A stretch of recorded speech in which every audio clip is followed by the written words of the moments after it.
సహజంగా దేవుడు అనగానే పరలోకంలో ఉంటాడు. దేవుడికి మన కష్టం వచ్చినప్పుడు చెప్పుకోవాలి. మన అనుదిన జీవితంలో మనకు వస్తున్న అక్కరలు, అవసరతలు, సహాయాలు దేవుడికి మొరపెడితే దేవుడు తీరుస్తూ ఉంటాడు అని దేవుడిని అక్కడ వరకు మాత్రమే లోకం అర్థం చేసుకుంది. అందుకే సామాన్యుడు మొదలుకొని సామంతుల వరకు కూడా దేవుడికి మొక్కేది, దండం పెట్టేది వారి అవసరతలకు, తీరని కష్టాలు వారి మీదకు వచ్చినప్పుడే తప్ప మిగతా కాలం అంతా కూడా మనుషులు ఈ లోకంలో వారికి ఉన్న బంధువులతో, ఫ్రెండ్స్తో సుఖాలలో, సంతోషాలలో, విందులలో, విహార యాత్రలలో మనుషులు గడుపుతూ ఉంటారు. కేవలం కష్టము, కన్నీరు వచ్చినప్పుడు దేవుడు, లేదా ఆచారంగా వారానికి ఒక రోజు పెట్టుకుని ఆ రోజు మాత్రం నేను దేవుడి దగ్గరకు వెళ్ళాలి అని హైందవ సోదరులు అయితే రకరకాల వారాలు పెట్టుకుంటారు. క్రైస్తవులు కూడా ఒక వారం పెట్టుకున్నారు. ఆదివారం రోజు నేను ఆరాధనకి వెళ్ళాలి, దేవుడిని కాసేపు ఆరాధించాలి, ఇంటికి వెళ్ళిపోవాలి. ఇక్కడ వరకు మనిషికి దేవుడు అర్థమయ్యాడు. తొలి ప్రసంగంలో మీరు విన్నట్టుగా అసలు దేవుడు ఏం కోరుకుంటున్నాడు అన్నది పక్కకు పెట్టి మనిషి కోరుకుంటున్నవి లేదా మనిషి అనుకుంటున్నవే దేవుడు ఇస్తాడు, దేవుడు చేస్తాడు అని దేవుడి ఉద్దేశాలు కానివ్వండి, దేవుడి మనసు కానివ్వండి పక్కకు పెట్టి మనిషి తన ఇష్టాలన్నీ కూడా దేవుడితో చెప్పుకోవడం ప్రారంభించాడు. తనకు కావలసినవన్నీ దేవుడిని అడగటం ప్రారంభించాడు తప్ప, దేవా నీ మనసులో ఏముంది, ఎందుకు ఇంత పెద్ద విశ్వాన్ని కట్టారు, ఇంత పెద్ద విశ్వంలో నాకు ఈ మానవ జన్మిచ్చారు, చక్కటి ధన్యత కలిగిన జన్మ, ఒక జంతువుకు లేని భాగ్యం నాకుంది, ఒక పక్షికి లేని భాగ్యం ఉంది, మాట్లాడుతాను, ఆలోచిస్తాను, అన్ని హావభావాలు నాలో పెట్టారు, బుద్ధి పెట్టారు, జ్ఞానం పెట్టారు, చక్కటి కుటుంబాన్ని ఇచ్చారు, తల్లి, తండ్రి, అక్క, చెల్లి, అమ్మ, నాన్న, ఈ ప్రేమానురాగాలతో కుటుంబం అనే బంధుత్వాల మధ్యలో నాకు జన్మనిచ్చారు. ఇంత గొప్పగా నన్ను ఎందుకు పుట్టించారు, అసలు మీరు ఎవరు, మీరు ఎక్కడుంటారు, అసలు మీ మనసులో మీకున్న ఇష్టాలు ఏంటి, మీకున్న ఆలోచనలు ఏంటి, నా జీవితం పట్ల మీకున్న ప్రణాళికలు ఏంటి, ఇవన్నీ కూడా మానవుడు దేవుడిని ప్రశ్నించవలసిన ప్రశ్నలు. ఇవేవి అడగలేదండి మనిషి. కేవలం దేవుడు అనగానే ఒక ఆపదల మొక్కులవాడు, మనకు ఆపద వచ్చినప్పుడు మొక్కేవాడు దేవుడు అని మాత్రమే దేవుడిని అర్థం చేసుకున్నారు. ఈరోజు బాగా వినాలి వాక్యం మీరు. బైబిల్లో నిజంగా ఆదికాండం నుంచి చివరి పుస్తకం అయిన ప్రకటన గ్రంథం వరకు కూడా ఈ 66 పుస్తకాలు, కొత్త నిబంధన పుస్తకాలు కానివ్వండి, పాత నిబంధన పుస్తకాలు కానివ్వండి, ఈ పుస్తకాలలో బైబిలును మనం ఓపెన్ చేస్తున్నప్పుడు కనబడుతున్న నల్లటి అక్షరాల వెనుక మీ పరలోకంలో ఉన్న కన్న తండ్రి, ఈ సృష్టికర్త మనసుంది. అది మర్చిపోకూడదు. మీరు మొదట బైబిల్ మీరు ఓపెన్ చేస్తున్నప్పుడు మీకు కనబడుతున్న అక్షరాలు ఏవైతే ఉన్నాయో, మీరు ప్రతిరోజు బైబిల్ చదువుకుంటున్నారు కదా, ఆ బైబిల్లో ఉన్న వాక్యాల వెనక ఈ సృష్టిని కలిగించిన వాడు, నిన్ను తల్లి గర్భంలో నిర్మించిన వాడు నీ తండ్రి, నీ సృష్టికర్త యొక్క మనసది.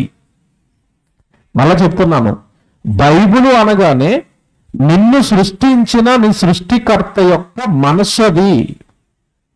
ఆ మనస్సులోనికి వెళ్ళి నీ జీవితం పట్ల ఎలాంటి ఆలోచనలు కలిగి ఉన్నాడని దేవుడిని అడగవలసింది పోయి కేవలం ఇరుకులకో, ఇబ్బందులకో, ఆరోగ్య సమస్యలకో, అవసరతలకో దేవుడు తలుపు తట్టాడు తప్ప మనిషి ఇంత గొప్ప జన్మనిచ్చిన నా గురించి మీరు ఏమనుకుంటున్నారు అని అసలు దేవుడిని అడగటం మానేశాడు మనిషి. దేవుడి యొక్క మనసును అర్థం చేసుకోవటం మానేశాడు మనిషి.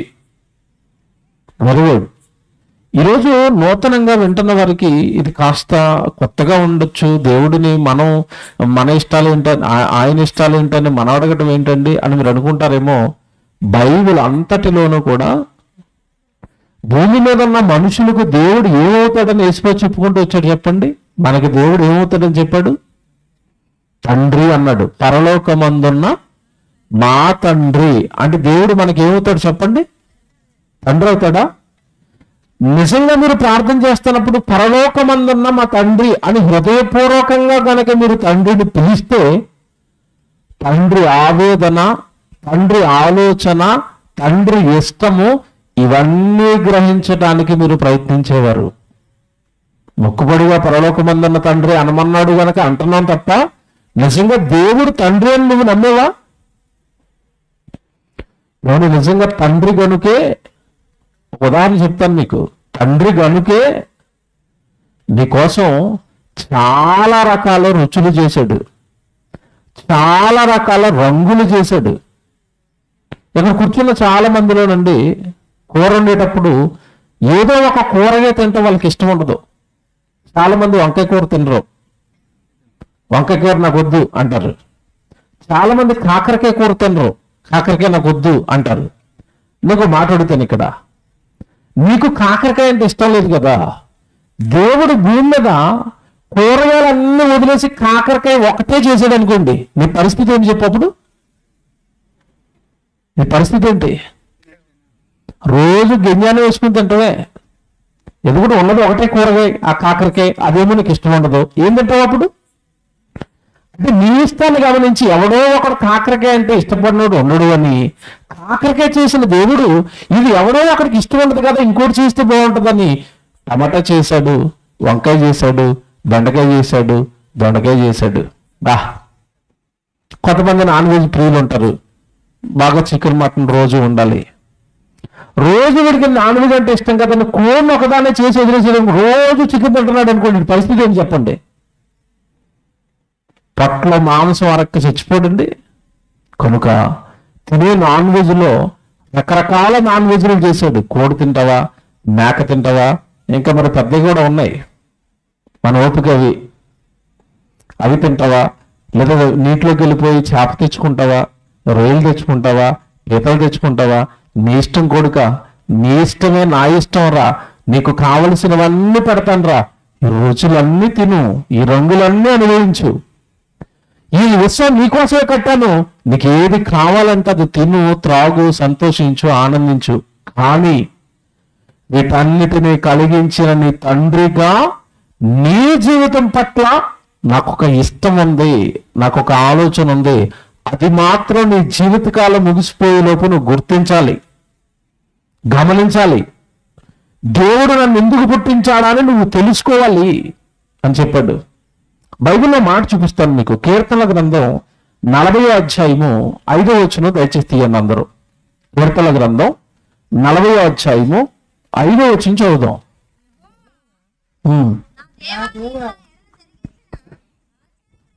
చూసారండి, యెహోవా, కీర్తనల గ్రంథం 40వ అధ్యాయము 5వ వచనం. యెహోవా నా దేవా, నీవు మా ఎడల జరిగించిన ఆశ్చర్య క్రియలను,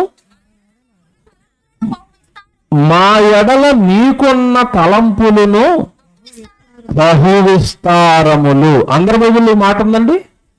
ఉందా? ఉంది. దేవుడు అని బాగా వినాలి. ఇది చాలా మంచి వచనం, చాలాసేపు పడుతుంది. కొంచెం ఇది అర్థమైతే మీకు చాలా సంగతులు రాత్రి అర్థమవుతాయి. దేవా, నీవు మా ఎడల జరిగించిన ఆశ్చర్య క్రియలు అన్నాడు. అంటే దేవుడనే ఆయన నీ ఎడల ఏం చేశాడట? ఆశ్చర్యక్రియలు చేశాడట. ఏంటి ఆశ్చర్యక్రియలు? ఏంటంటే ఆశ్చర్యక్రియలు? మనం ఆశ్చర్యక్రియలు అనగానే ఏమనుకుంటామంటే, ఎవరికి రాని ఉద్యోగం ఊర్లో మీరు ఒక్కడికే వచ్చింది అనుకోండి, అప్పుడు అంటారు మీరు ఏమని? ఆశ్చర్యక్రియ చేశాడండి దేవుడు, నాకు ఉద్యోగం వచ్చిందండి. స్టేట్ ర్యాంక్ వచ్చింది అనుకోండి, అప్పుడు అంటాం మనం ఏమని? దేవుడు మాకు ఆశ్చర్యక్రియ చేశాడండి, ఎవడు మాకు స్టేట్ ర్యాంక్ వచ్చిందండి. ఇవి మాత్రమే ఆశ్చర్యక్రియలు అని అనుకున్నాం మనం ఎంతకాలం. నువ్వు బ్రతకడానికి బాగా వినండి, నువ్వు బ్రతకడానికి గాలి అవసరం కదా. నీ ముక్కు ఎక్కడికి వెళితే అక్కడ నీ ముక్కు చుట్టూ గాలి తిరుగుతుంది. ఇది ఆశ్చర్యం కదా. శీతాకాలం అందరూ దుప్పటి కప్పుకుని పడుకుంటారు.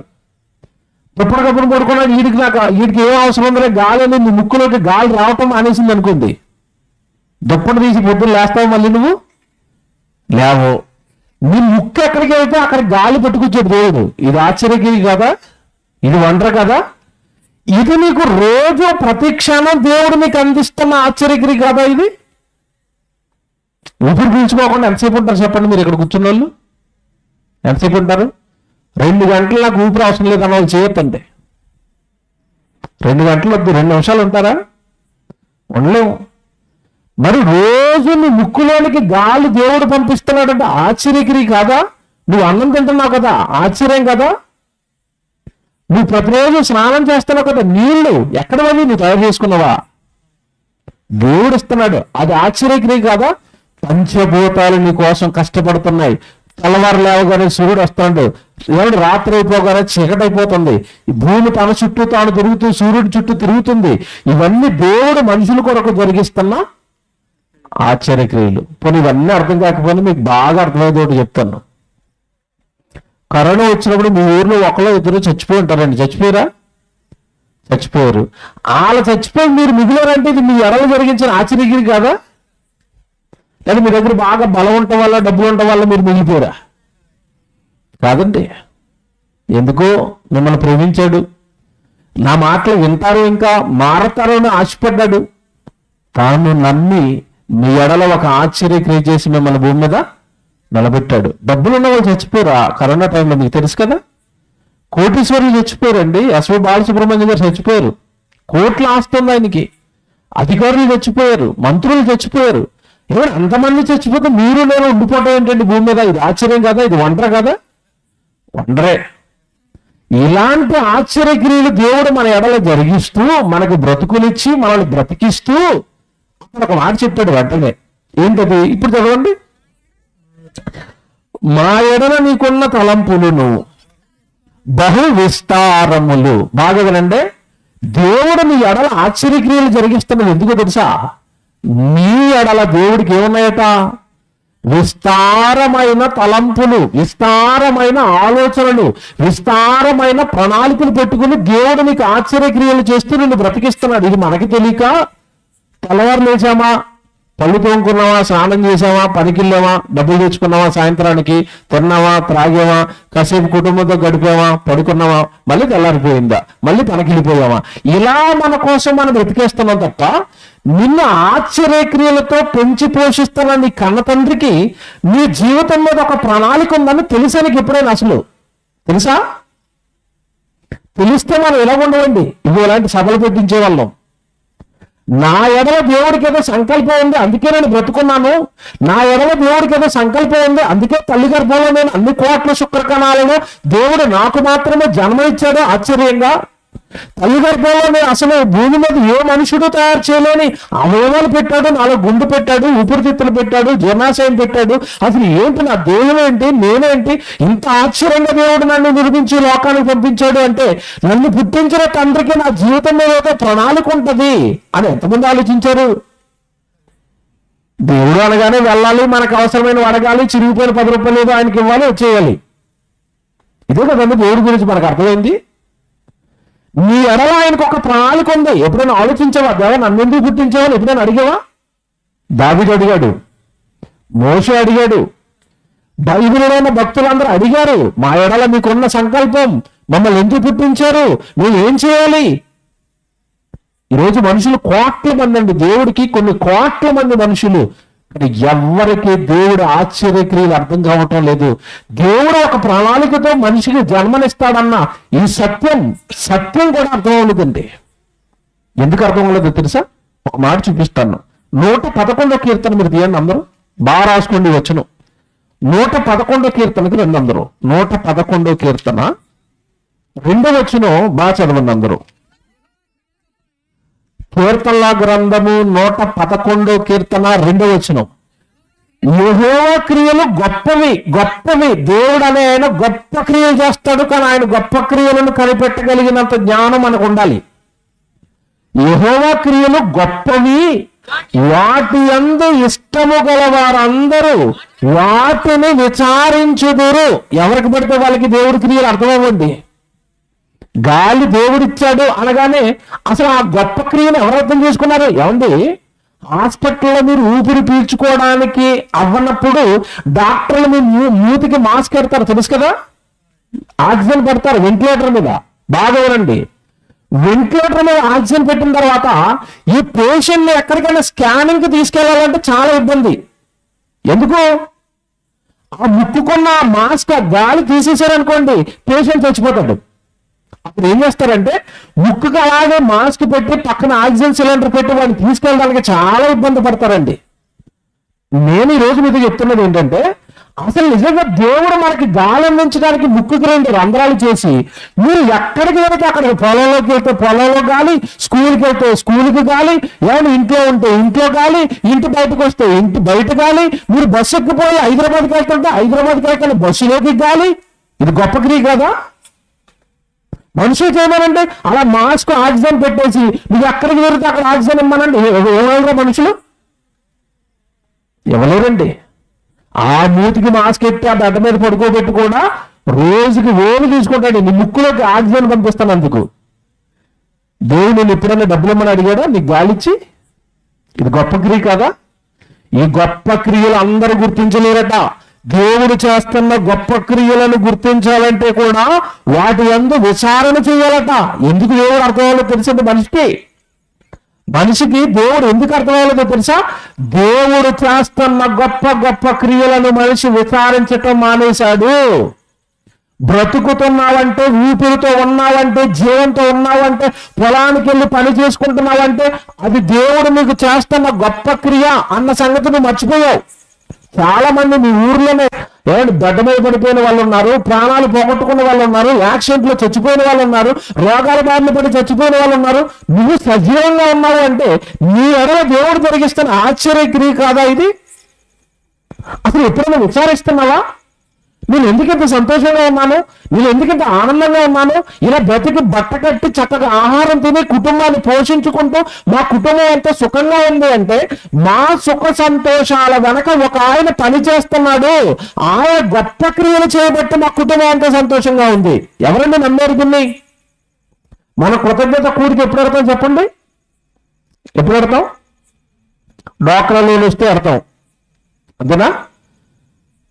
డ్వాక్రా లోన్ వస్తే 2 లక్షలు, అప్పుడు అది కూడా ఆ ప్రార్థన కూడా ఎంతలో అయిపోవాలంటే 2,000 అయిపోవాలా. లోన్ ఎంత వచ్చిందంతకి? 2 లక్షలు లోన్ వస్తుంది. ప్రార్థన భోజనాలు కూడా పెట్టరు దైవజనుడికి, మిక్చర్ కాఫీ ఇచ్చేసి కృతజ్ఞతాకుడిగా. ఏమంటే ఇంటి పక్కనే మళ్ళీ ఒక స్టేజ్ వేయరు, ఒక టెంట్ వేయరు, ఏముండదు. ప్రార్థన అలాగే పెడతారు ఇంటి పక్కనే. పెళ్ళి అయింది, పెళ్లి చేస్తున్నారు, అమ్మాయి పెళ్లి. ఎలా చేస్తారు? మాకు స్తోమత లేదండి, ఇంట్లోనే పెళ్లి చేసేదండి, పంచ మీద పెళ్లి ఏం చేస్తారా? పెద్ద ఫంక్షనాలు, స్టేజ్, అబ్బో రకరకాల భోజనాలు, కూతురికి అందంగా పెళ్లి చేస్తావు. ఎప్పుడైనా దేవుడికి అందంగా ఇలా స్టేజ్ వేసి బాక్సులు పెట్టి ఇగో ఇలాగా దేవుడి పాటలు చూపించి ఇంతమంది దైవజనులను పిలిపించి ఎప్పుడైనా దేవుడికి కార్యక్రమాలు చేస్తామండి? మనం చెయ్యం. అంటే మనకి ఏమర్థమైందంటే దేవుడి దగ్గర నుంచి ఎప్పుడు తీసుకోవటమే తప్ప దేవుడికి ఇచ్చే పనేమీ లేదు, దేవుడికి ఏమీ చేసే పని లేదు. ఆయన మాత్రం నీకేం చేయాలి? ఆశ్చర్యక్రియలు, మామూలు క్రియలు కాదు దేవుడు చేసేవి నీ ఎడల ఆశ్చర్యక్రియలు.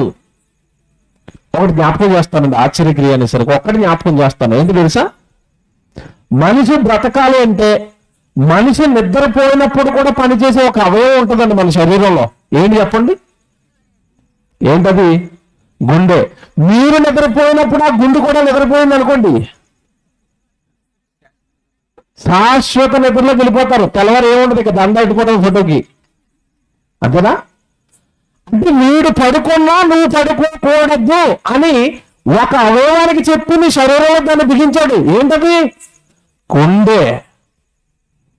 ఎవరు మీరు? గుండె అంటే దాని పని గురించి తెలుసు కదా. గుండె ఏం చేస్తుంది అంటే, పెద్దగా సైన్స్లోకి వెళ్ళలేను, మీకు అర్థమయ్యే భాష చెప్తాను. గుండె ఏం చేస్తుందంటే, ఇదిగోనండి నెత్తి మొదలుకొని కింద అరికాలు ఉంటుంది కదా, నాకు అరికాలలో వేళ్ళు ఉంటాయి కదా, ఈ నెత్తిలో నరాలు ఉంటాయి, కింద అరికాలులో నరాలు ఉంటాయి. ఈ నడిమెత్తు మొదలుకొని అరికాలు వరకు నాకు రక్తం ఎక్కాలి దిగాలి, అప్పుడే నా చేతులు పనిచేస్తాయి. ఇప్పుడు నాకు ఇక్కడ కట్టు కట్టేశారు అనుకోండి, ఇక్కడ చేతి గట్టిగా బిగించి కట్టు కట్టేశారు అనుకోండి, చేయి పని చేస్తుందా? పని చేయదు. ఎందుకు పని చేయదు? రక్తం రావట్లేదు ఇక్కడికి. మరి ఇక్కడికి ఈ ఏళ్ళు చివరి వరకు నా శరీరానికి రక్తాన్ని ఇచ్చేది ఏదనుకుంటున్నారు? గుండె. లబ్ డబ్ లబ్ డబ్, ఎక్కించటం లాగటం, ఎక్కించటం లాగటం, ఎక్కించటం లాగటం. ఒక రకంగా చెప్పాలి అంటే మీ పొలానికి నీరు పెట్టే మోటార్ అది, పంపు సెట్టు. అంటే నీ దేహానికి పంపు సెట్టు ఏది ఇప్పుడు? గుండె. నువ్వు పొలంలో వేసిన పంపు సెట్టు 2 రోజులు కట్టకుండా డైరెక్ట్గా అలాగే ఆన్లో వదిలేసాయి, నీ పంపు సెట్టు ఏమైపోద్ది? మసి అయిపోద్ది, పొగలు వచ్చేస్తాయి. నీ పంపు సెట్టు ఎప్పుడైనా మసి వచ్చేసి పొగలు వచ్చి వేడెక్కిపోయిందా? ఎక్కదు. ఇది ఆశ్చర్యగిరి కాదా? ఇది వండర్ కాదా? ఎవరైనా గమనిస్తున్నాడండి. ఏంటంటే ఆగిపోయిన గుండె లోపల పెట్టాడు దేవుడు. 30 సంవత్సరాలు ఆయన కొట్టుకుంటుందా? 40 సంవత్సరాలు కొట్టుకుంటుందా? 80 సంవత్సరాలు కొట్టుకుంటుందా? ఆడికి బలం అంటే 90 సంవత్సరాలు కొట్టుకుంటుందా? ఆగదా? అలుపు లేదా? వేడెక్కిపోదా? హీట్ ఎక్కిపోదా? దేవుడు నీ ఎడల జరిగిస్తున్నా ఆశ్చర్యక్రియ ఎప్పుడైనా విచారించి తెలుసుకున్నావా? బాబు ఇంత గొప్పగా నన్ను చేశాడు కదండి దేవుడు. గుండె ఎవరైనా మనుషులు చేయగలరండి? చేయలేరు. దేవుడే చేయాలి, దేవుడే బిగించాలి. విచిత్రం ఏంటనుకుంటున్నారు? అప్పుడప్పుడు దానికి వేసిన నరాలు పైపులు బ్లాక్ అయిపోతూ ఉంటాయి. మాంసం ఎక్కువగా తినేయటం వల్ల కొలెస్ట్రాల్ ఎక్కువైపోయి మనుషులు ఎలాంటి వాడంటే కొంచెం దాంట్లో కొలెస్ట్రాల్ ఇరుక్కుపోయింది బాబు, తీయంతా కూడా తీయలేదు, చంపేతాడు ఆపరేషన్ చేసి. హార్ట్ ఆపరేషన్ చేశానంటే ఫెయిల్ అయిపోయిందండి. ఫెయిల్ అయిపోవడం ఏంటంటే నరాలు సరిగ్గా బిగించలేకపోయాడు, పేషెంట్ చచ్చిపోయాడు. దేవుడు ఎన్ని గుండెలు చేశాడండి. ఈ రోజు ఇక్కడ ఎంతమంది కూర్చుంటే అన్ని గుండెలు ఉన్నాయి. ఈ గుండెలన్నీ తయారు చేసింది ఎవరు చెప్పండి? దేవుడు. నీ లోపల ఉన్న గుండె ఎవరు తయారు చేశారు? దేవుడు. ఆయన చేసిన ఆశ్చర్యక్రియనా? నువ్వు బ్రతుకున్నావంటే ఆశ్చర్యమేనా? ఆశ్చర్యమే కదండి. ఎన్ని ఆశ్చర్యక్రియలు చేస్తున్న దేవుడు గురించి, దేవా అసలు మా మీదన్న మీకున్న ప్రణాళిక ఏంటి? ఇంత చదువుకున్నారు కదా కీర్తన 45లో, నీవు మా ఎడల జరిగించిన ఆశ్చర్యక్రియలను, మా ఎడల నీకున్న తలంపులను ఎల్లట బహు విస్తారములు. చాలా ఆశలు పెట్టుకున్నాడండి భూమి మీద మీ గురించి దేవుడు. ఆయన మీ గురించి పెట్టుకున్న ఆశలు ఎక్కువే, ఆయన మీ గురించి చేసిన క్రియలు కూడా ఎక్కువే కాదా? అవునండి. ఇప్పుడు దేవుళ్ళలోకి వెళ్దాం నెమ్మదిగా. ఒకటే ప్రశ్న అడుగుతానండి ఈరోజు. ఆయనకు మన ఎడలో చాలా తలంపులు ఉన్నాయి. ఒక్కటే చెప్తానండి ఈరోజు. ఒక్కటి చెప్పి ముగించేస్తాను. కానీ ఒక్కటి మీకు అర్థం అవ్వాలంటే మాత్రం టైం పడుతుంది. వింటారు కదా అందరూ? ఆయనకి మన ఎడలో ఉన్న ఒక తలంపు చెప్తాను, చాలా ఉన్నాయట. అవన్నీ చెప్పాలంటే 1 సంవత్సరాలు 2 సంవత్సరాలు ఇలా సభలాడుతూనే ఉండాలి మీరు. ఉన్న టైంలో ఒక్కటి చెప్తానండి మీతో. ఒకటే. మిమ్మల్ని అందరూ ప్రశ్న అడుగుతాను ముందు. అది అర్థం అవ్వాలంటే ఇక్కడి నుంచి స్టార్ట్ అవ్వాలా. పరలోకంలో ఉన్న దేవుడు భూమి మీద మనుషులుగా మనకి జన్మనిచ్చాడు కదా. దేవుడి మనస్సు లేదా దేవుడి ఆలోచన, దేవుడి ఉద్దేశాలు మనకు అర్థం అవ్వాలి. మనం ఇంతకాలం దేవుడు ఎక్కడున్నాడు అని అనుకున్నామంటే, దేవుడు ఎక్కడున్నాడు? బాగా ఆలోచించండి. దేవుడు ఎక్కడున్నాడు? పరలోకంలో ఉన్నాడు. పరలోకంలో దేవుడు ఉంటే దేవుడి మనసు ఎక్కడుంటుంది? పరలోకంలోనే ఉందా? ఎక్కడైనా ఉందా?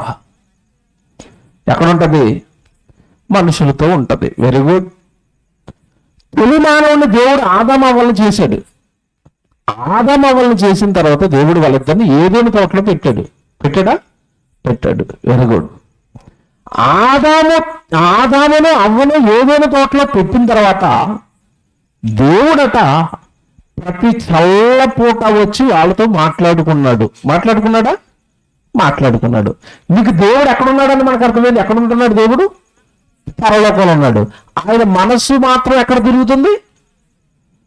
భూమి మీద ఉన్న మనుషులతో తిరుగుతుంది. Very good. తొలుత దేవుడు పరలోకంలో ఉండి దేవదూతలను పంపించి ఆదామవ్వలతో ఏదైనా తోటలో మాట్లాడుకునేవాడు. తర్వాత కాలంలో మోషే దగ్గరకు దేవదూతలను పంపించి ఆదామవ్వలతో ఎలాగైతే మాట్లాడాడో తన పిల్లలైన వారందరితోనూ మాట్లాడేవాడు. ఇలా మాట్లాడుతూ కొద్ది కాలానికి దావీదు అనే ఒక రాజు వచ్చాడు ఇశ్రాయేలు ప్రజల్లో నుంచి. ఆ ఇశ్రాయేలు ప్రజల్లో నుంచి వచ్చిన ఆ దావీదుకి ఒకరోజు ఒక ఆలోచన వచ్చింది.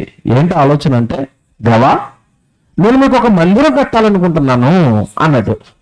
అనగానే దేవుడు ప్రవక్తను పంపించాడు. ఆ ఆలోచన వినగానే, ప్రార్థన చేయగానే దావీదు దేవుడు విని దానికి రిప్లై ఇవ్వడానికి నాతాను ప్రవక్తను పంపించాడు. పంపించినప్పుడు దేవుడు ఒక మాట పలుకుతాడు. ఈ రాత్రి మీరు అది ఆలోచించాలి. సమూయేలు 2వ గ్రంథం చూద్దాం అందరం. 7వ అధ్యాయానికి రండి. 4వ వచనం చదువుదాం. అందరూ బైబిల్ తీసుకోండి, దయచేసి బైబిల్ చూడండి అందరూ. సమూయేలు 2వ గ్రంథం 7వ అధ్యాయము 4వ వచనం. అయితే ఆ రాత్రి యెహోవా వాక్కు నాతానునకు ప్రత్యక్షమై సెలవిచ్చినది ఏమనగా, నీవు పోయి నా సేవకుడకు దావీదుతో ఇట్లనుము, యెహోవా నీకు ఆజ్ఞాపించినదేమనగా, నాకు నివాసముగా ఒక మందిరమును కట్టింతువా ప్రశ్న వేస్తున్నాడా దావీదు? నాకు నివాస స్థలంగా ఒక మందిరాన్ని కట్టేస్తావా? ఇది నాకే. చూడండి, అప్పుడప్పుడు పిల్లలు మీకు ఎదురొచ్చి నాన్న నీకు కారు కొంటాను అన్నాడు అనుకోండి, ఇంత బుడ్డోడు ఎలాగుంటుంది మీకు? ఎంత చిన్న కుర్రాడు, 3వ తరగతి 2వ తరగతి స్కూల్కి వెళ్ళి కుర్రాడు మీకు ఎదురయ్యి నాన్న నువ్వు డ్యూటీకి వెళ్ళాక ఇబ్బందికి అయిపోతుంది కదా, నీకు కారు కొంటాను అన్నాడు అనుకోండి, ఎలాగుంటుంది మీకు? ఎలాగానే ఒక రకంగా ఆనందం వేస్తాడు బుడ్డోడు మాటలకి. రెండోది ఏమొస్తుంది తెలుసా? ఆశ్చర్యం. నువ్వు కారు కొంటావా? దావీదు మందిరం కడతాను అనగానే దేవుడు కూడా అలాగే ఉంది. ఏంటి దావీదు, నాకు మందిరం కడతావా? ఒకసారి నా సైజు చెప్తాను, రాసుకో బాబు. దేనికి? మందిరం కట్టడానికి. నాకు నివాస స్థలం కట్టేస్తానంటున్నావు కదా, నన్ను బట్టికి అందులో పెట్టేస్తానంటున్నావు కదా, దేవుడిని మందిరంలో పెట్టేస్తానంటున్నావు కదా, కొంచెం నా సైజు చెప్తాను, రాసుకో బాబు. మరి మందిరం కట్టాలి కదా, నేను సరిపోవాలి కదా అందులో. చెప్పాడు కొలతను? చెప్పాడు. ఎంత ఉంటాడు దేవుడు? ఆకాశం నా సింహాసనం, భూమి నా పాదపీఠం. ఇప్పుడు కట్టే బాబు మందిరం అన్నాడు. అర్థమైందో లేదు మీకు? ఇప్పుడు మనిషి దేవుడికి మందిరం కట్టగలడా? దేవుడికి నివాస స్థలాన్ని మనిషి ఇవ్వగలడా? కట్టడాల్లో ఇవ్వగలడా? బుడ్డోడు 2వ తరగతి చదువుకున్న కుర్రోడు కారు కొనేస్తాడా నాన్నకి? అలాగే పొందండి దేవుడు పలికిన మాట. అప్పుడు ఆయన అంటున్నాడు, ఏదో నేను ఆమె మీద ప్రేమతో కడతానంటున్నావు కదా, కట్టిన ఆయన, కానీ అందులో నేను సరిపోను, పట్టను, నా రూపం చాలా పెద్దది, ఆకాశము నా సింహాసనము అన్నాడు. సింహాసనం అంటే కూర్చునే ఆకాశం అంత ఉంటుందట. ఆయన ఒక కాలు ఎట్టుకుంటే భూమి నిండిపోద్దట, అంత ఉంటాడు దేవుడు. దేవుడు అనగానే ఎంతకాలం మీరు ఏమనుకున్నారో? దేవుడు అనగానే చాలా మంది అండి మరి హైందవ సోదరులు తెలియక చేస్తారు, కానీ నేను చాలా మంది ఇంట్లోకి వెళ్ళినప్పుడు అండి, క్రైస్తవుల ఇంట్లోకి అప్పుడప్పుడు ప్రార్థన చేయడానికి వెళ్ళినప్పుడు చిన్న చెక్క గది ఉంటుంది. ఆ లోపల యేసుప్రభుని పెట్టారు. ఎంత యేసుప్రభువే. ఆ ఎంత యేసుప్రభుని పెట్టి ఇలా స్నానం చేసినప్పుడల్లా అక్కడికి యేసుప్రభు దగ్గరికి వెళ్ళిపోయి ఇలాగ అంటున్నారట, నీకేమో ఎంత ఇల్లా, నీకేమో ఇంత గదిలా, యేసుప్రభుకి చిన్న చెక్క, అన్నీ ఉండిపోతాడు యేసుప్రభు. ఏమండి, ఇది నిజమా? దేవుడనే ఆయనకు అసలు మానవుడు తన స్వహస్తాలతో మందిరం కట్టగలడా? మీరు కూర్చోడానికి కట్టుకోండి మందిరం, మీరు ఆరాధన చేసుకోవడానికి కట్టుకోండి, మీరు సభలు చేసుకోవడానికి కట్టుకోండి, మీరు ఆరాధన చేసుకోవడానికి కట్టుకోండి మందిరం. అంతే తప్ప అందులో దేవుడు ఉంటాడా? ఆకాశము నా సింహాసనము, భూమి నా పాదపీఠము, మీరు నా కొరకు ఎలాంటి మందిరము కట్టించరు, నా నివాస స్థలమేది అన్నాడు. తెలుసు దేవుడు బైబిల్లో? అపోస్తలుల కార్యాలు 7వ అధ్యాయము 47 నుంచి మీరు చదువుకుంటూ ఉంటే అక్కడ ఉంటుంది. 47, 49, 50, 51 మాట ఉంటుంది. సొలొమోను దేవుని కొరకు మందిరము కట్టించాను, అయినను ఆకాశం నా సింహాసనము, భూమి నా పాదపీఠము, మీరు నా కొరకు ఎలాంటి మందిరము కట్టించరు, నా విశ్రాంతి స్థలమేది అన్నాడు. అక్కడ బైబిల్లో ఉంది, చూసుకోండి, కరెక్ట్ గా ఉంది బైబిల్లో అది. ఇవన్నీ నా హస్తకృతములు కావా? నేను చేసిన నేల, నేను చేసిన ఆకాశం, ఆ నేల మీద ఎక్కడో 7 ఖండాలు ఉంటే ఆ ఖండాలలో ఎక్కడో నీది ఆసియా ఖండం, ఆ ఆసియా ఖండంలో నీది భారతదేశం, ఆ భారతదేశంలో నీ రాష్ట్రం ఏంటంటే ఆంధ్రప్రదేశ్, ఆ ఆంధ్రప్రదేశ్లో మళ్ళీ మీరు ఒక జిల్లా, నాకు తెలిసి కాకినాడ జిల్లా ఇది, ఆ కాకినాడ జిల్లాలో మళ్ళీ మీది ఒక మండలం, ఆ మండలంలో నీది ఒక ఊరు, ఆ ఊర్లో చిన్న కాలనీ, ఆ కాలనీలో నీది చిన్న ఇల్లు, ఆ ఇంట్లో నీది ఒక గది. ఎక్కడి నుంచి ఎక్కడికి వచ్చింది చూసారా మనం? అలాంటి ఇంత చిన్నోడివి ఈ విశ్వాన్ని కట్టిన నాకు నీ చేతులతో మందిరం కట్టిస్తావా? నా సై చాలా పెద్దది కొడుక అన్నాడు. నేను మందిరాల్లో ఉండాలని కోరుకోవట్లేదు కొడుక, నీతో ఉంటానన్నాడు. దేవుడికి మన ఎడలో ఉన్న తలంపులలో ఇదొక తలంపండి, ఇదొక ప్రణాళిక. నీతో ఎప్పుడు దేవుడు ఉండాలనుకుంటున్నాడు. ఛాన్స్ ఇస్తావా? అవకాశం ఇస్తావా? ఇచ్చారా? ఇవ్వలేదా? ఆలోచించుకుని చెప్పండి. ముందు ఆన్సర్ ఇచ్చారా? ఇవ్వలేదా? ఇచ్చామన్న వాళ్ళు ఆలోచించుకుని చేయలేపండి. ఇచ్చారా?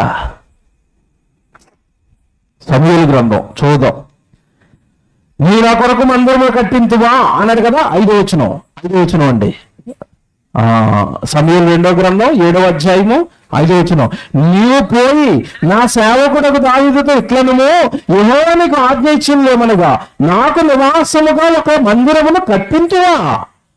ఐగుప్తులో నుండి నేను ఇశ్రాయేలులను రప్పించిన నాట నుండి నేటి వరకు మందిరములో నివసింపక. అండర్లైన్ చేసుకోండి. అసలు నేను మందిరంలో ఎక్కడున్నాను? నేటి వరకు నేను మందిరములో నివసింపక డేరాలోను గుడారములోను నివసించుచు సంచరించి తిని.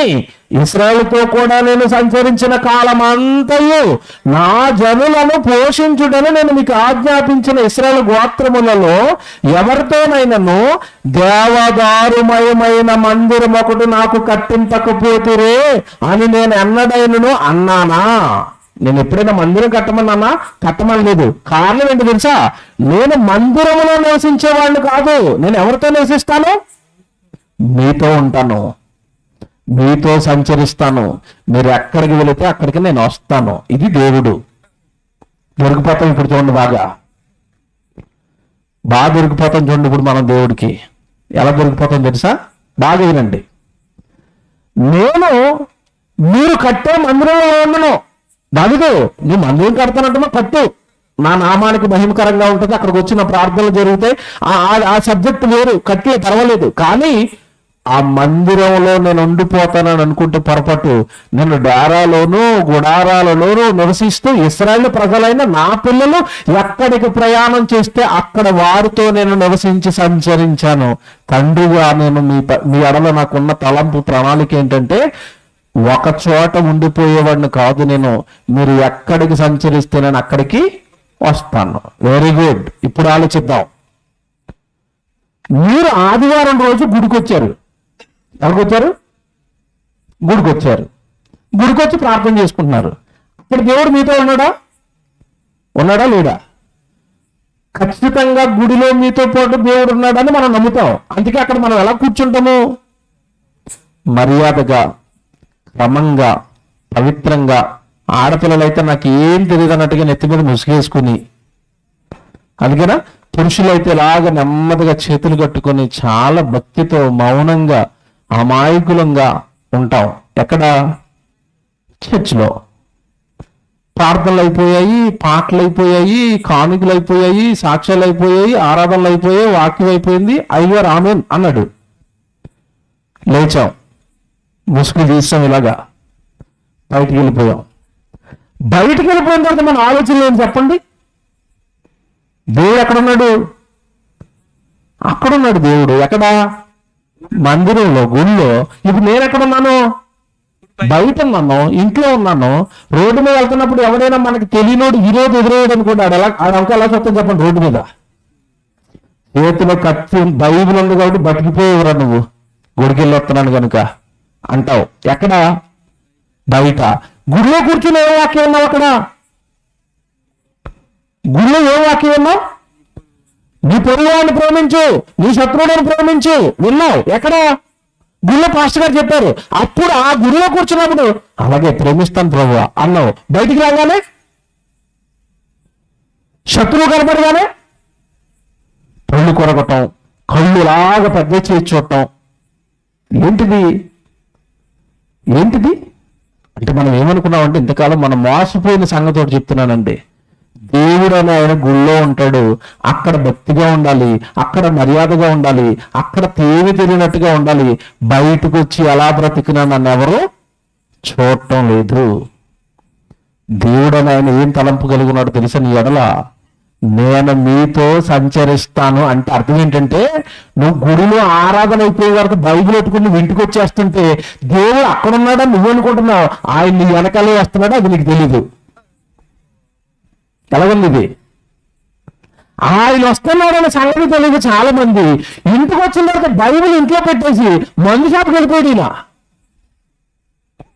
వెనకాల వెళ్తున్నాడు, దేవుడు వెళ్తున్నాడు. మందు కొనటం చూసాడా? చూశాడు. ఎవరికీ తెలియకుండా పొలంలో తాగేయడం చూశాడా? చూశాడు. చూస్తున్న దేవుడు నీ ఎడల ఆశ్చర్యమైన క్రియలు చేసి నిన్ను బాగా కావాలని కోరుకుని నీ వెనకాలన్న నీ తాత ముత్తాతలు అందరినీ బ్రతికించి నీ జన్మ కోసం నీ రాక కోసం నీ కోసం ఆయన నిద్రపోకుండా ఈ అనంత విశ్వానంతా నడుపుతూ సూర్యుని మండిస్తూ వర్షాలు ఇస్తూ భూమిని పండిస్తూ ఈ భూమి లోపల అగ్గిపెట్టి దీన్ని మండించి దీన్ని బగబగ ఇలా తిప్పుతూ ఎంత కష్టపడుతున్న కన్న తండ్రి నీతో పాటు వస్తున్నప్పుడు గుడిలో వాక్యం విని ఆ వాక్యాన్ని నమ్మక బయటకు వెళ్ళిన తర్వాత నువ్వు పాపాలు చేస్తూ ఉంటే ఆయన మనసు ఎలాగుంటుందో ఆలోచించాలి. ఈ రాత్రి మీరు ఎలాగుంటుంది? నేను మీతో సంచరిస్తాను, దేవుడు మీ పక్కనే ఉంటాడు. ఇప్పుడు దేవుడు పక్కనే ఉంటాడు సంగతి మర్చిపోయి చాలా మంది ఏం చేస్తారంటే ఎవరికి తెలియకుండా రహస్యమైన ప్రదేశాలలో చీకటి పాపాలు, వ్యభిచారాలు, దొంగతనాలు, నేరాలు, హత్యలు, మోసాలు, ఎవరైనా అనుకుని 4 గోడల మధ్య కూర్చుని ఇద్దరు మరొకరిని చంపడానికి పథకాలు, మరొకరిని తిట్టడాలు, మరొకరి గురించి భయంకరమైన ఆలోచనలు, ఈ పాపపు కార్యక్రమాలన్నీ మనం చేస్తున్నాము అంటే అప్పుడు దేవుడు ఎక్కడో పరలోకంలో ఉన్నాడు, లేదా నేను ఆరాధన చేసుకుని వచ్చిన గుళ్ళో ఉన్నాడని నువ్వు అనుకుంటున్నావు. ఆయన ఎక్కడున్నాడు? నీ పక్కనే ఉంటారని చెప్పిన మాట ఇప్పుడు చూస్తారా? కీర్తనల గ్రంథం 139 కీర్తన తీయండి అందరూ. కీర్తనల గ్రంథం 139 కీర్తన 2వ వచనం అండి. కీర్తనల గ్రంథం 139 కీర్తన 2వ వచనం. నేను కూర్చుండుట, నేను లేచుట. ఎక్కడ కూర్చున్నావు? ఆదివారం ఆరాధన కూర్చున్నావు. చూశాడు. నువ్వు ఆరాధన మధ్యలో లేచుకోవడం అవ్వకుండా ఏంటి ఇంటి దగ్గర తినందని అది చూశాడా? బాధనాలే కూర్చుండటం చూశాడట. ఆరాధన అవ్వకుండా పాస్టర్ గారు ఆశీర్వాదం అవ్వకుండా లేచుకోవడం అది చూశాడు. ఆరాధనలో కూర్చున్నప్పుడు అమ్మాయి అంత మంచిది నా కూతురు అనుకున్నాడు, మధ్యలో లేచిపోతుంటే ఎలాగుంటుంది దేవుడికి? ఇంత దొంగవా, నా దగ్గరకు వచ్చి గంట సేపు కూడా నా వాక్యం వెళ్ళపోతున్నావా, కూర్చోలేకపోతున్నావా, నీ సంగతి చూస్తాను. రేపో ఎల్లుండో ఏదో ప్రమాదం జరిగి పరలోకమందున్న మా తండ్రి అంటావు కదా, అప్పుడు చెప్తాను నీ సంగతి. నా దగ్గర ఉండవు, నా సన్నిధిలో ఉండవు, నా వాక్యం వినవు. సువార్త పని జరుగుతుంది, దేవుడు పని జరుగుతుంది అంటే రావు, నీ సొంత పనులు అంటావు. కానీ నీకు అవసరం వచ్చినప్పుడు మాత్రం పరలోకమందున్న మా తండ్రి అంటావు. వింటాడా నీ ప్రార్థన? నీవు కూర్చుండుట, చూడండి బాగా వాక్యం అక్కడ. నీవు కూర్చుండుట, నెక్స్ట్ నీవు లేచుట నాకు తెలుసు అన్నాడా? ఆదివారం గుడిలో ఉన్నప్పుడు మాత్రమే తెలుసు అంటున్నాడా? నీకు తెలుసు అంటే అర్థం ఏంటి? ఎవరికి తెలుసు అంట? కూర్చోవడం లేకపోతే దేవుడికి తెలుసు. తర్వాత చూస్తారా? తర్వాత అసలు నా బుర్రలో తలంపు పుట్టక మునిపే నా మనసు నీకు తెలిసిపోతుంది తండ్రి. నా నడక, ఇది అందులో చూసుకోండి, నా నడకను నా పడక పరిశీలనగా చూస్తాడంట. ఎక్కడికి నడుస్తున్నాడు వీడు? సువార్తగా నడుస్తున్నాడా? పాపం చేయడానికి నడుస్తున్నాడా? వ్యభిచారం చేయడానికి నడుస్తున్నాడా? అక్రమాలు చేయడానికి నడుస్తున్నాడా? ఎప్పుడు వాడి కోసమే నడుస్తాడా? నా కోసం సువార్తకు ఏమైనా నడుస్తాడా? ఎందుకంటే నేను ఇచ్చిన కాళ్ళు కదా అవి, తల్లి గర్భంలో నేను ఇచ్చిన కాళ్ళు కదా అవి. నేను ఇచ్చిన కాళ్ళు ఎప్పుడైనా నా కోసం నడుస్తాయా? ఎవడు మీ ఊర్లో సభ పెట్టారు కాబట్టి వచ్చారండి. ఇప్పుడు తర్వాత సభలు ఉన్నాయి, ఉపేంద్ర అనే సభలో పెద్దాపురం. ఎంతమంది వస్తారు చెప్పండి, చేయొద్దండి. ఇప్పుడు అమ్మో పెద్దాపురం సభలా అంత దూరం వెళ్ళాలా? అబ్బాబ్బా, పెద్దాపురం అవతల మీ పెద్దమ్మ గారి కూతురు పెళ్ళి అవుతుంది, వెళ్తారా వెళ్ళరా? వెళ్తారా? పెద్దాపురం అవతల కాదు, రాజమండ్రి అవతలనే వెళ్ళిపోతారు. దేనికి? పెళ్ళికి, ప్రార్థనలకి. అబ్బే, ఊర్లో సభ కాబట్టి వచ్చారండి. నిజంగా చెప్తున్నాను, నిన్న ఊర్లో సభ కాబట్టి వచ్చారు. నిజంగా ఈ రోజు ప్రసంగం మీకు అర్థమైతే అందరూ పెద్దాపురం సభల్లో ఉండండి. మీకు అర్థమైతే దేవుడు నాకు కాళ్ళు ఇచ్చాడు, అదిగో అక్కడ ఎవరో పెద్ద దైవజనుడు వస్తున్నాడట, అక్కడ సభలు పెడుతున్నారట, నేను వెళ్ళిపోతానని మీరు ఎంతమంది కదులుతారో, ఆ కాళ్ళు ఎంతమంది కాళ్ళు అయితే కదిలాయో ఈ రోజు వింటున్న వాక్యం మీలో పనిచేసిందని అర్థం. ఎందుకంటే నువ్వు కూర్చుండుట, నువ్వు లేచుట నాకు తెలుసు, నీ నడక నాకు తెలుసు, నీ పడక నాకు తెలుసు. దేవుడు ఆయన గుళ్ళో ఉన్నాడు అనుకున్నావు ఎంతకాలం? దేవుడు ఆయన పరలోకంలో ఉన్నాడు అనుకున్నావు ఎంతకాలం? కాదు, నీ పక్కనే నీతోనే ఉన్నాడు. మనిషి ఎందుకు తప్పులు చేస్తున్నాడు తెలుసా? ఈరోజు మనిషి ఎందుకు పాపాలు చేస్తాడు తెలుసా? మనిషి ఎందుకు నేరస్తుడిగా మిగిలిపోయాడు తెలుసా? ఈరోజు దేవుడు పరిశుద్ధుడైతే దేవుడు గర్భాన్ని పుట్టిన ఈ మానవ జాతి పాపులుగా, భయంకరమైన కల్మషాలు కలిగిన వాళ్ళుగా ఎందుకు మారిపోయారు అంటే, ఈ రోజు నేను చెప్తున్న మాట జాగ్రత్తగా మనసులో పెట్టుకోండి. పరలోకంలో ఉన్న దేవుడు ప్రతి క్షణం నన్నే చూస్తున్నాడు అన్న భయాన్ని విడిచిపెట్టారండి. భయం లేదు. ఆదివారం ఆరాధనలో దేవుడు ఉంటాడు, శుక్రవారం ఉపవాస ప్రార్థనలో దేవుడు ఉంటాడు, సభలకు వెళ్ళినప్పుడు దేవుడు ఉంటాడు. మా ఇంట్లో దేవుడు లేడు, మా పొలంలో దేవుడు లేడు, మా ఊర్లో దేవుడు ఎక్కడో ఉంటాడు అనుకున్నారు ఇంతకాలం. అందుకేనండి పాపాలు. అందుకే పాపాలు. మానవులు దేవుడి విషయంలో ఎలా ఆలోచిస్తారో క్రీస్తుకు పూర్వం చెప్పాడండి దేవుడు. క్రీస్తుకు పూర్వం చెప్పాడు. ఒక మాట చూపిస్తాను ఎంత బాగుంటుందో. హోషే గ్రంథం చూడండి అందరూ, దయచేసి బైబిల్ తీయండి అందరూ. హోషే గ్రంథం 4వ అధ్యాయం తీయండి అందరూ. హోషే గ్రంథం 4వ అధ్యాయము 11వ వచనం చూద్దాం అందరూ. 11వ వచనం. హోషే గ్రంథం 4వ అధ్యాయము 11వ వచనం అన్న. వ్యభిచార క్రియలు చేయుట చేతను, ద్రాక్షారసము పానము చేయుట చేతను, మద్యపానము చేతను వారు మతి చెడిరి. మనుషులు ఏమైపోయారట? మతిపోయిందట మనుషులకి. దేని దాంతో మతిపోయిందట? వ్యభిచార క్రియలు. ఇంట్లో భర్త ఉంటాడు, మరొకరిని ఆశిస్తారు. ఇంట్లో చక్కటి భార్య ఉంటుంది, మరొక ఆవిడని ఆశిస్తారు. వ్యభిచారం అండి, పచ్చి వ్యభిచారాలు. నిజంగా ఒకప్పుడు ఈ వ్యభిచారం అనేది పట్టణాల్లో జరిగేది, పల్లెటూర్లు బాగుండేవి. పల్లెటూరులో చక్కగా మంచి వాతావరణం ఉండేది. ఏంటోనండి ఈ మధ్యకాలంలో భయంకరమైన పరిస్థితులు. పల్లెటూరులో కూడా ఊరూరున, గ్రామాన, ఇంటింట ఇవే కేసులన్నీ. అక్రమ సంబంధాలు. వాళ్ళ భార్యతో ఈయన వెళ్ళిపోవటం, ఈయన భర్తతో ఆవిడ వెళ్ళిపోవటం. ఏంటి ఇది అసలు? సమాజమా? దైవ సమాజమా? ఎక్కడో బయట ఉన్నాయంటే పర్వాలేదు. సంఘాలలో ఒక సంఘానికి వెళుతున్న వాళ్ళు, యేసుక్రీస్తుల వారిని నమ్మిన వాళ్ళు, బాప్తిసం తీసుకున్న వాళ్ళు, బైబిల్ చేత్తో పట్టుకొని కూడా భయం లేకుండా అక్రమ సంబంధాలతో ఊగుతున్నారు ఈరోజు సంఘాలలో చాలా మంది. జాగ్రత్త. దేవుని కలిగిన దేవునితో ఆటలాడుతున్నారు, పవిత్ర స్థలానికి వెళుతూ పాపం చేస్తున్నారు. పవిత్రమైన వాక్యాన్ని చేతితో పట్టుకుంటూ కూడా వాక్యపు భయం, దేవుడి భయం లేకుండా అక్రమాల పేరుతో, అక్రమ సంబంధాల పేరుతో దేవుడికి నచ్చని ఒక భయంకరమైన పాపం చేస్తున్నారు. చంపేస్తాడండి దేవుడు. కుటుంబాలను నాశనం చేసేస్తాడు. ఈ అక్రమాలన్నా, ఈ అక్రమ సంబంధాలన్నా, ఈ వ్యభిచారం అన్నా దేవుడికి అంత కోపం. ఆదాముని చేశాడండి. ఆదాముకి ఎంతమంది భార్యలు చేశాడు దేవుడు? ఒక భార్యనా? ఒక భార్య. ఒక భర్త, ఒక భార్య. యేసు చెప్పాడు కదా, అసలు ఒక భార్యకు ఒక భర్తకు వివాహం అయిన తర్వాత మరొక వివాహం వైపు అతను చూడడానికి కుదరదు. ఒక భార్య, ఒక భర్త, పవిత్ర బంధం, పవిత్రమైన వివాహం. వాళ్ళ గర్భాన్ని నుంచి వచ్చిన పిల్లలు పవిత్రులు. ఇదిగో ఇక్కడ మనుషులు ఏం చేస్తున్నారట? వ్యభిచార క్రియల చేతను, తర్వాత ఇంకొక కారణం అట, ద్రాక్షారసము చేతను, మద్యపానము చేతను మనుషుల మతులు ఏమైపోయినాయట?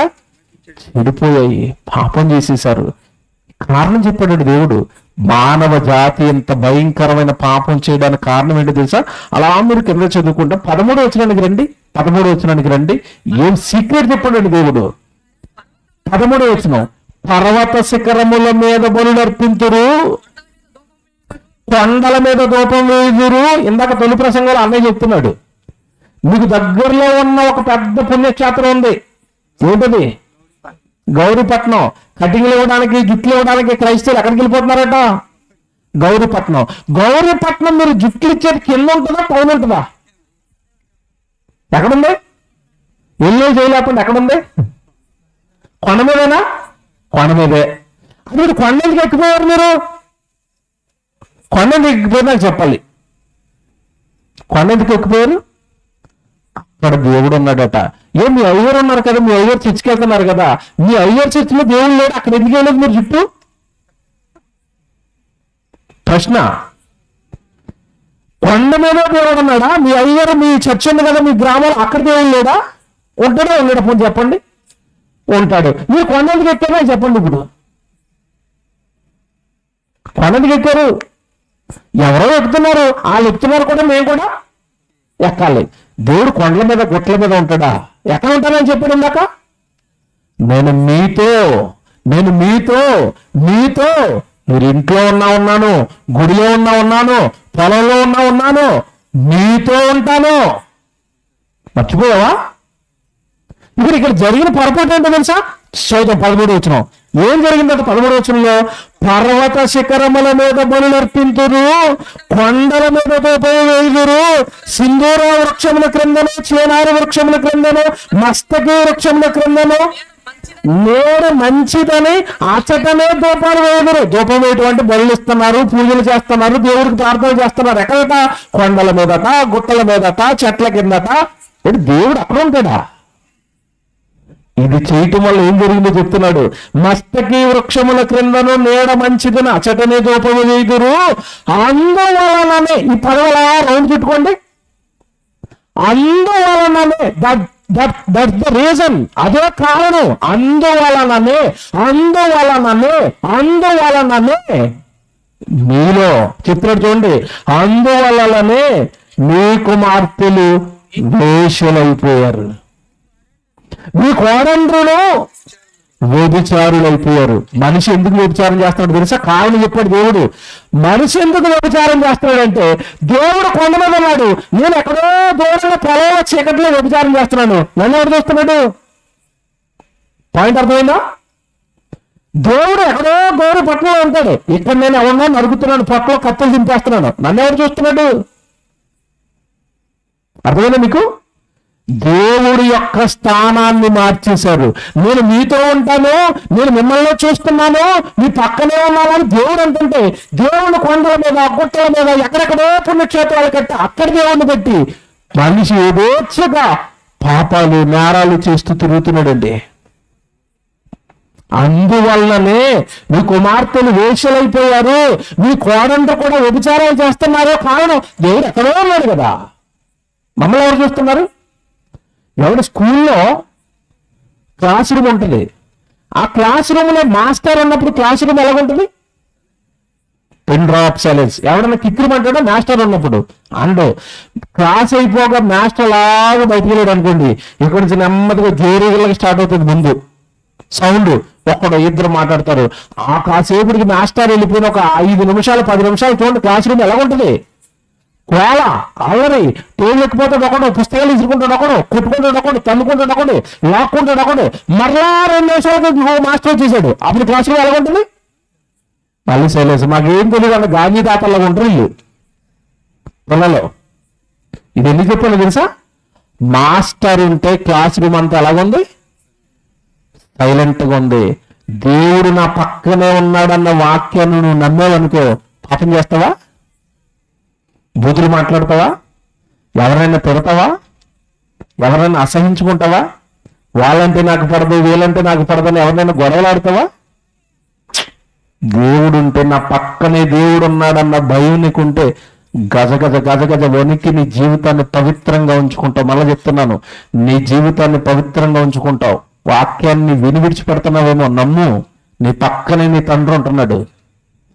నీ జీవితం పట్ల ఆయనకున్న తలంపులలో ఇదొక తలంపు. ఎప్పుడు నా పిల్లలతో నేను ఉండాలి, నా పిల్లల పక్కనే ఉండాలి, నా పిల్లలతోనే ఉండాలి, నా పిల్లలు ఏం చేస్తున్నారో చూడాలి, నా పిల్లలు నా గురించి పాట పాడుతుంటే చూడాలి, నా పిల్లలు నా బైబిల్ చదువుకుంటుంటే చూడాలి, నా పిల్లలు నా కోసం సువార్తకు వెళుతుంటే చూడాలి, నా పిల్లలు నా గురించి ఎవరికైనా చెబుతుంటే చూడాలి, నేను వాళ్ళ పక్కనే ఉండి నా గురించి మాట్లాడుతుంటే చూడాలి, నా గురించి నడుస్తుంటే చూడాలి.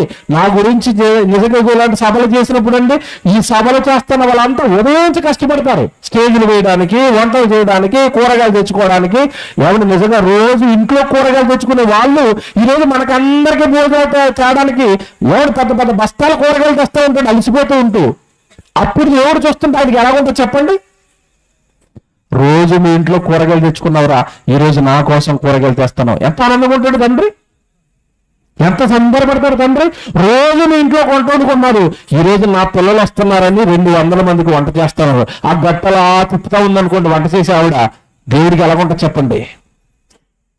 ఎంత ఆనందం అండి, ఎంత సంతోషం అండి. దేవుడికి ఎందుకు ఇవ్వరండి ఆనందాలు సంతోషాలు? మీరు ఎందుకు ఇవ్వరు? ఎప్పుడు మన ఇంట్లో వంటలు చేసుకోవటమేనా? దేవుడికి వంట చేయరా, దేవుడికి మీటింగులు పెట్టరా, దేవుడికి భోజనాలు పెట్టరా, దేవుడి గురించి ఇలాంటి సభలు వేసి దేవుడి గురించి చెప్పరా. మీ పక్కనే ఉంటున్న ఆయన ఇవి చూస్తేనే కదా మమ్మల్ని బట్టి ఆనందపడతాడు, ఇవి చూసే కదా మమ్మల్ని బట్టి సంతోషపడతాడు. ఇలాంటి కార్యక్రమాలు నీ జీవితంలో ఉంటేనే కదా నిన్ను బట్టి ఆనందపడి నిన్ను దీవిస్తాడు, నిన్ను ఆశీర్వదిస్తాడు. నీకు ఈ భూమి మీద ఏం కావాలో ఈ 60-70 ఏళ్ళు బ్రతకడానికి అవసరమైనవన్నీ నీకు ఇస్తాడు. ఆయన పని చేయి. మొదట నీకున్న అవసరతలు, అక్కరలు అన్ని కూడా ఆయన తీర్చుకుంటూ నీ వెనకాలే వస్తాడు. మనం నమ్మేవండి ఇది? మనం నమ్మం. మనం ఏంటంటే, ప్రభువా వచ్చే నెల ఏదో మరి ఉద్యోగాలు లిస్ట్ పడుతుంది, అందులో నాకు ఉద్యోగం నువ్వు ఇచ్చేసావంటే మొదటి జీతం నీకు ఇస్తాను. దేవుడు ఉద్యోగం ఇవ్వడండి. ఇవ్వవా? అసలు నువ్వు ఉద్యోగం చేయాలంటే నువ్వు బ్రతుకుండడానికి కారకుడు ఎవరు? దేవుడు. ఆ ఉద్యోగం చేయడానికి అవసరమైన 2 చేతుల్లో తల్లి గర్భంలో రెక్కలు బిగించింది ఎవరు? దేవుడు. అవి బిగించినందుకు ఏమేట? ఉద్యోగం వస్తే మొదటి జీతం ఇస్తాడట, 60-70 సంవత్సరాలు మాత్రం ఆ జీతం అంతా ఇల్లు నొక్కేస్తాడట. ఏం పథకాలండి దేవుడికి? మొదట మీరు నా వద్దకు రండి, అప్పుడు నేను మీ వద్దకు వస్తాను. ముందు ఆయన్ని పిలవకండి, మీరే వెళ్ళండి. మొదట ఆయన నాకు ఇమ్మని అడగండి, మీకు ఉన్నదేదో ఆయనకి పెట్టండి. నన్ను ఏమన్నా మీరు దీవిస్తే ఇంకా మీకు పెడతాను తండ్రి అనండి, ఇస్తాడు. అప్పుడు ఈ లాజిక్ ఇది దేవుళ్ళలో తెలియదు, ఎవరికే తెలియదండి ఇది. ప్రభు మనసు ఎరిగిన వాడు ఎవడు ముందుగా ఆయనకిచ్చి అని ఉంటుంది బైబిల్లో. చదువుతారా? రామపత్రిక 11వ అధ్యాయము. ఇది దేవుడు మనసండి, తెలుసుకోవాలి ఇవన్నీ. రామపత్రిక 11వ అధ్యాయము 34వ వచనం చూడండి. రామపత్రిక 11వ అధ్యాయం 34వ వచనం. ప్రభు మనసు ఎరిగిన వాడెవడు, ఆయనకు ఆలోచన చెప్పిన వాడెవడు ముందుగా ఆయనకిచ్చి అనందా. ఉద్యోగం వచ్చిన తర్వాత మనందా ఎవరు చూసారు బైబిల్?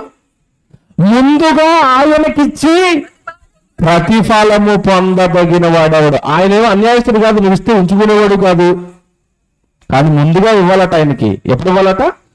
ముందుగా. కనుక దేవుని పిల్లలారా, దేవుడు మీతో ఉండాలనుకుంటున్నాడు.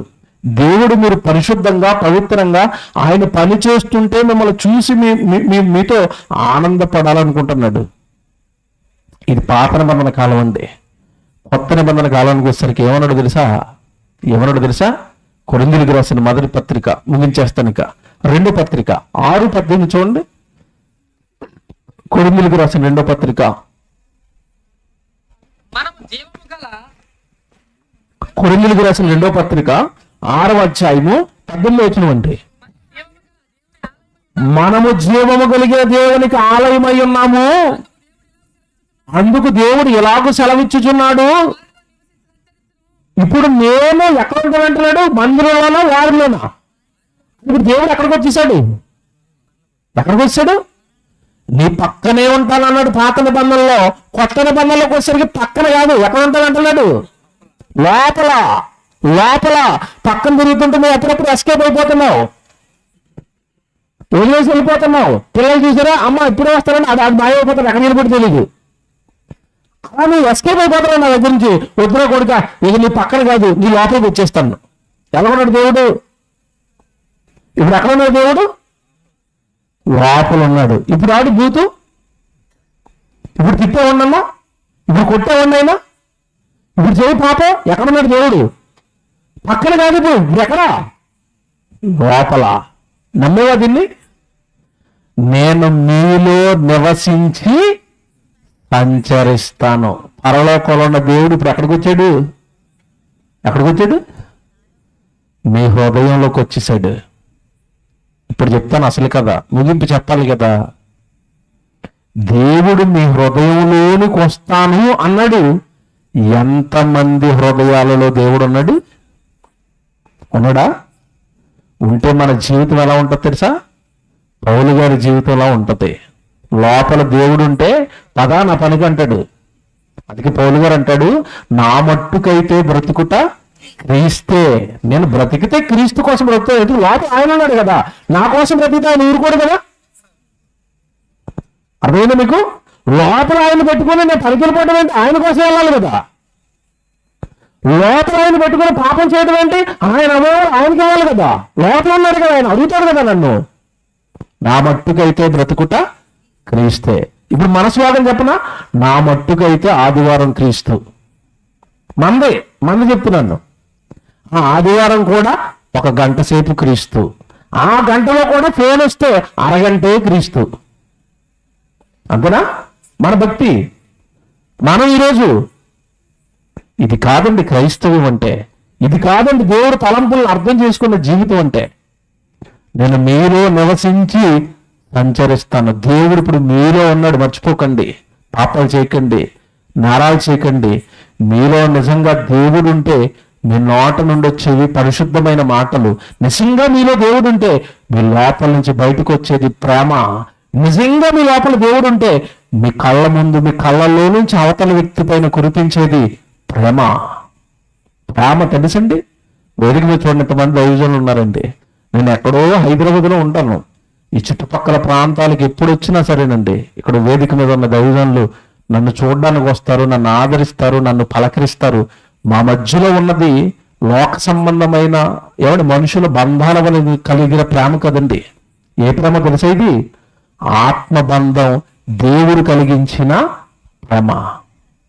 నాలో నేను దేవుడి కోసం వస్తున్నాను కనుక పెద్దవాళ్ళు అయిన వాళ్ళు నా మీద ప్రేమ చూపిస్తారు. వాళ్ళు మా ప్రాంతాలకు వచ్చినప్పుడు నేను వాళ్ళ మీద ప్రేమ చూపిస్తాను. అన్నలుగా, తమ్ముళ్ళుగా, అక్కలుగా, చెల్లులుగా. ఒకవేళ దేవుడు లోపల ఉంటే ఎదుటి వ్యక్తి మీద నీకేం కలగలదో తెలుసా? ప్రేమ. దేవుడు ఏమన్నాడు తెలుసండి బైబిల్లో? చాలా మంది ఎలా ఉంటారంటే ఒక గుడికే వెళతారు, పక్కనే కూర్చుంటారు. ఆవిడంటే నాకు పడదు, ఈయనంటే నాకు పడ్డు. దేవుడు ఏమన్నాడు తెలుసా బైబిల్లో? ఎదురుగ్గా ఉన్న సహోదరుని ప్రేమించలేని నువ్వు ఎక్కడో కనబడిన పరలోకంలో ఉన్న నన్ను, నీ లోపల నుండి నీకే కనబడిన నన్ను నువ్వు ప్రేమిస్తున్నావు అంటే నేను నమ్ముతాను అనుకున్నావా? నువ్వు అబద్ధికుడు రా, దొంగరా అన్నది తెలుసా? ఎదురుగ్గా ఉన్న సహోదరులో లోపల దేవుడు ఉన్నాడు. ఎందుకంటే ఇన్నో చెప్పాడు కదా, నేను వారిలో నివసించి సంచరించను అంటే నా లోపల దేవుడు ఉన్నాడు. ఇది ఎదురుగా కూర్చొని ఇక మైకులు పెడతారు, సౌండ్లు పెడతారు, వీళ్ళల్లో దేవుడు ఉన్నాడు. ఇది వేదిక మీద దైవజనులు ఉన్నారు, వీళ్ళల్లో దేవుడు ఉన్నాడు. దేవుడు ఉండబట్టి వాళ్ళు దేవుడు పని చేస్తున్నారు. దేవుడు ఉండబట్టి దేవుడి కోసం ప్రసంగాలు చేస్తున్నారు. దేవుడు ఉండబట్టి ఇదిగో ఎదురుగా కూర్చున్న పిల్లలు దేవుడు పని చేస్తున్నారు. వాళ్ళలో దేవుడు ఉన్నప్పుడు ఎదురుగా ఉన్న వాళ్ళని ప్రేమించకుండా ఎక్కడో కనబడిన దేవుడు అంటే నాకు ఇష్టం అన్నాను అనుకోండి, ఊరుకోరా నువ్వు అబద్ధికుడు అంటాడు ఆయన పైనుండి. తెలియదు చాలా మందికి. సహోదరుడిని ప్రేమించకుండా నేను దేవుడిని ప్రేమిస్తున్నాను అంటే అది పచ్చి అబద్ధం బైబిల్ ప్రకారం. అందులో ప్రేమ లేదు, ఎక్కడో చిన్నపాటి వేషధారణ ఉంది. తెలుసుకోవాలి, రిలీజ్ అవ్వాలి, దాన్ని దేవుని ఎదుట వదులుకోవాలి. నిజంగా నీలో దేవుడు ఉంటే ప్రేమ, నీలో దేవుడు ఉంటే దేవుడి పని, నీలో దేవుడు ఉంటే చక్కగా దేవుడి కొరకు బ్రతుకుతున్న వ్యక్తి పట్ల ఒక గౌరవం, ఒక మర్యాద, అతన్ని కొంచెం ఇంకా బాగా చేయండి అని నన్ను ప్రోత్సహించే తత్వం, ఇవన్నీ నీలో ఉంటే నీలో దేవుడు ఉన్నట్టు. చాలా మంది చెప్పనండి, ఎవరైనా ఒక ఆయన మీటింగ్ పెడుతున్నాడు అనుకోండి, ఆయన మీటింగ్ పెట్టుకున్నాడట అంటారు. ఎవరికి పెడుతున్నాడు ఆయన మీటింగు? ఎవరికి ఇస్తున్నాడు? నీ నమ్మిన యేసు ప్రభుకే కదా, నువ్వు పట్టుకున్న బైబిల్ కదా అక్కడ చెప్పిస్తున్నాడు. అమ్మో నా తండ్రికి సభ, నా ప్రభువుకి సభ, నాది అనుకుంటావా? వాళ్ళ సభ అటండి. ఏమంటే గ్రామాల్లో ఎక్కువగా ఇదే ఉంటుంది. వాళ్ళు ఎడితే మేము వెళ్ళాం, వీళ్ళు ఎడితే మేము వెళ్ళాం, మేము ఎడితే వాళ్ళు రారు. ఇదేంటిది? ఏ క్రైస్తవ్యం అండి ఇది? ఎవరిలో దేవుడు ఉన్నాడా? ఇంకా బయట డోర్లు కొడుతున్నాడు, ఇంకా బాబు ఓపెన్ చేయని. ఏంటి యేసుప్రభు చెప్పాడు ప్రకటన 3:21లో, ఎవడు బయట ఉండిపోయాడట, తలుపు కొడతాడట. ఎవడైనా నా స్వరము విని అతని హృదయాన్ని కనుక ఏమైనా ఓపెన్ చేస్తే లోపలికి వద్దాం అనుకుంటున్నాను. ఇలాంటి ఆలోచనలతో ఉన్న వాళ్ళందరి లోపలికి ఇంకా రాలేదు. ఎక్కడున్నాడు? బయటే. మీరేమన్నా మీ దేవుణ్ణి బయట నిలబెట్టేసారేమో చెక్ చేసుకోండి. లోపల కనుక ఆయన ఉంటే ఇలాగే ఉంటది. ప్రేమ, ఆప్యాయత, దేవుడు తండ్రి పని, ఎంత మంచి ఆలోచనలు, సహృదయం, సహోదర తత్వం, ప్రేమ, పరలోకంలో ఉన్న తండ్రి పని అన్న ఆలోచన, ఇవన్నీ మనలో ఉన్నప్పుడు అండి దేవుడు మనతో ఉన్నట్టే, దేవుడు మనలో ఉన్నట్టే. ప్రారంభంలో మీరు మొదటి ప్రసంగం బాగా విన్నారో లేదో, చివరిలో మనిషి యొక్క డిగ్రీ చెప్పుకుంటూ వచ్చాడు అన్న. ఎలాంటివట? కక్షలట, ఏమండి భయంకరమైన స్వార్థాలట, పక్షపాతాలట. ఏమండి అవి లోకంలో ఉన్న వాళ్ళలో ఉండొచ్చండి, క్రైస్తవులలో మాత్రం ఇవి ఉండకూడదు. ఉంటే దేవుడు ఇంకా మీ లోపలికి రాలేదు. దేవుడు నీతో ఉండాలనుకుంటున్నాడు. నీతో ఉండాలి అంటే నీ లోపల ఒకడు ఉన్నాడు. ఎందుకంటే ప్రభు దగ్గరికి రాకమునుపు అందరిలోనూ వాడే ఉంటాడు. ఎవరు? అపవాది ఉన్నాడు. తెలుసా? చాలా మందికి తెలియదు ఇది. దేవుడు లేకుండా ఖాళీగా ఉంచామనుకోండి, ఇల్లు ఖాళీగా ఎందుకు ఉంటుంది? ఇంట్లో ఎవరూ లేరనుకోండి, ఇంట్లో అప్పుడు ఏముంటాయి చెప్పండి? కుక్కలు పడుకుంటాయి. మీ ఊరు కుక్కలని అందులోనే పడుకుంటాయి. ఎందుకు? ఎవరు లేరు ఇంట్లో, మనుషులు లేరు కదా. ఇప్పుడు మానవ హృదయంలో దేవుడు లేడు అనుకోండి, ఎవరి కంటికి కనపడిన మరొక భయంకరమైన శక్తి ఉంది, అదే దెయ్యం. వాడు ఆక్రమించేస్తాడు. వాడు ఆక్రమించేసిన తర్వాత మనిషి ఎలా ఉంటాడు అంటే, దెయ్యం పట్టినాడు ఎలా ఉంటాడు? చంపేస్తా, నరికేస్తా, నేను తగ్గను, ఇలా గడ్డంగా చేయడతాడు, మాసిపోయిన గడ్డం కింద ఇలా ఉంటాడు మనిషి. దెయ్యం పట్టినాడు. దేవుడు పట్టినాడు ఎలా ఉంటాడంటే, నేను తగ్గిపోతాను, నాదే ఉందండి, మంచోడు, దేవుడు ఉన్నాడు అనమాట లోపల. కనుక దేవుని పిల్లలారా, ఈ రాత్రి మీతో చెప్పేది ఒకటే, ఈ ఒక్క తలంపును ఈ రాత్రి మీరు గ్రహించండి. ఏంటి ఆ తలంపు? ఏంటి ఆ దేవుడి ప్రణాళిక మీ పట్ల అంటే, నేను మీలో ఉంటాను. ఉండనిస్తారా? ఒకప్పుడు భక్తులు ఏమంటున్నారో చూసి ముగించేస్తానండి. యోబు గ్రంథం 21వ అధ్యాయం చూడండి.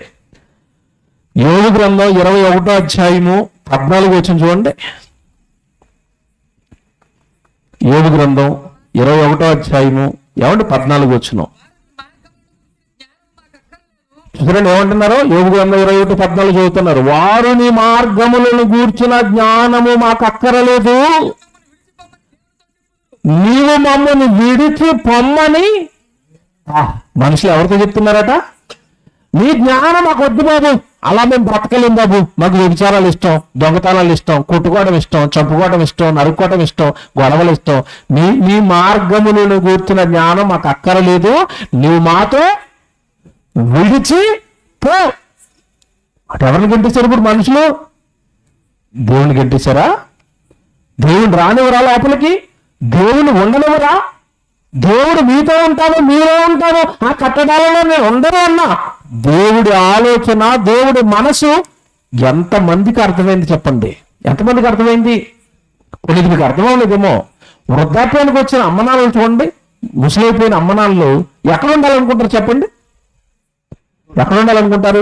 వాళ్ళకి మీరు మంచి వృద్ధాశ్రమం, మంచి భోజనం పెట్టే వృద్ధాశ్రమంలో వేసి నెలలా వచ్చి చూస్తాను ఎక్కడే ఉండమ్మా అని వృద్ధాశ్రమంలో ఎదురేసి వచ్చేసారు అనుకోండి మీ అమ్మనాన్నల్ని, అక్కడ సంతోషంగా ఉంటారా? వాళ్ళు ఆనందంగా ఉంటారా?